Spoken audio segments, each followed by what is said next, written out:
There might be more Frasers in the world than even Claire, Katrina Balfe, and Jamie, Sam Heughan, knew about. In the season 7 finale, the Frasers end up taking in Fanny, Florrie Wilkinson, after William, Charles Vandervaart, vainly attempts to save Jane, Sylvia Present, from the gallows, only to find that she's killed herself in her jail cell. Jamie and Claire agree to bring Fanny back to the Ridge with them and care for her as their own. But it turns out she might actually be one of their own. Claire overhears Fanny singing a song from the 20th century. In shock, she asks Fanny where she learned it, and Fanny tells her that her mother used to sing it.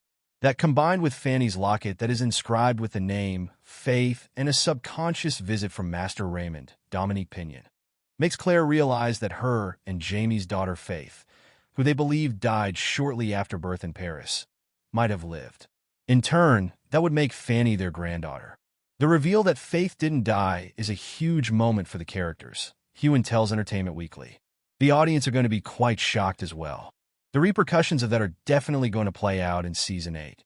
That song at the end is going to stick with the fans for the rest of the Outlander. Anyway, in addition to this massive reveal, the episode was jammed with other developments. Brianna, Sophie Skelton, Mandy, Rosa Morris, and Jem, Blake Johnston Miller, finally reunited with Roger, Richard Rankin, making it safely to him in the 18th century. And Bree seems more keen on returning to her parents' time than the 1980s. Rachel, Izzy Meekel-Small, and Ian, John Bell, face both great joy and sorrow. Rachel is expecting their first child, which she hopes will be born back on the Ridge. But after that wonderful news, Ian awakes to find his dear Rollo passed away from old age in the night. As for William and Lord John Grey, David Barry, they have been changed forever by the events of this season. William's discovery that Jamie is his true father, Lord John's carnal knowledge of Claire and subsequent beating at Jamie's hands, and William's relationship with and tragic loss of Jane. What lies ahead in the final season of Outlander can only be guessed. Luckily, we have producer Matthew B. Roberts on hand to help us make those guesses more educated. Where did the idea to make Jane and Fanny the daughters of a surviving Faith come from? That is not a twist we've seen in the books yet. Matthew B. Roberts. There's a blurb in Book 9 about Faith surviving, and we pulled from and expanded on it quite a bit, but the genesis of it came from the books. Book 10 might explain, but honestly, I have no clue what's in Book 10. How is having this new granddaughter going to change the course of Claire and Jamie's lives? You'll have to watch Season 8 to see what happens, but in creating this, we tried to pull as many stories from the book and stay faithful to that storyline. Over the course of the years, when you pull a thread, the butterfly effect happens. Only the audience is going to be the judge of this, but I think we've tied these stories together in a bow for Season 8. Bree and the kids finally reunite with Roger, but it sounds like she's pretty keen on returning to her parents instead of modern times. Is that a choice they're likely to go through with? Well, again, being as faithful to the books as possible.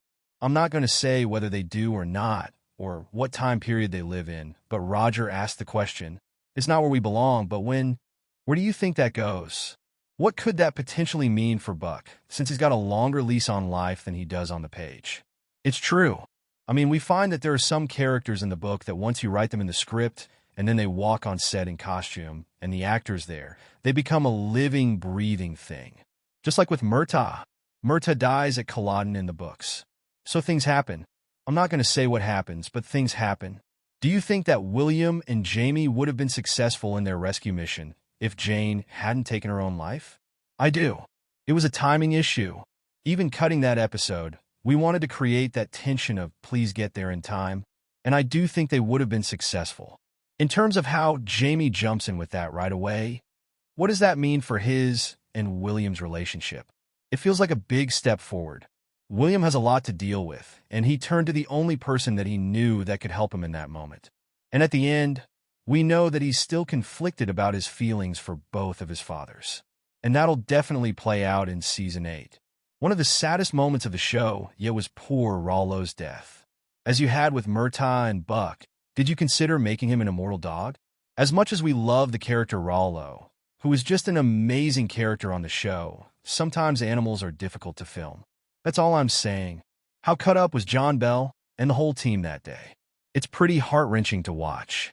That scene is a testimony to Izzy and John, how powerfully that relationship has blossomed, and how it really jumps off the screen.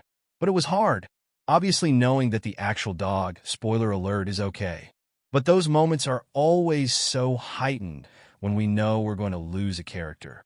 When you're saying goodbye to any character, whether it's Rollo, Callum, or Dougal, along the way, you know you're saying goodbye to someone that you've cared about for a really long time. Someone you spent day in and day out with. Even the whole end of the series, it's been like, hey, I'm not going to see all these people every day like I have for 12 years. Lord John isn't in a great spot, in that all of the people who love him are mad at him. So what lies in store for him? Because he's out in the cold a bit with William and Jamie. Claire, at least, is more understanding. She is, which is funny because in the books their relationship is much more contentious than we've played it. But over the course of all that has been done on both sides for each other, that mutual respect, dare I say, love for each other, really shone through. Certainly in the last episode, which I thought was really poignant. But Lord John's definitely going to be around, and there's baggage that's going to be played out in Season 8 from everything that happened in Season 7. It's not just swept under the rug.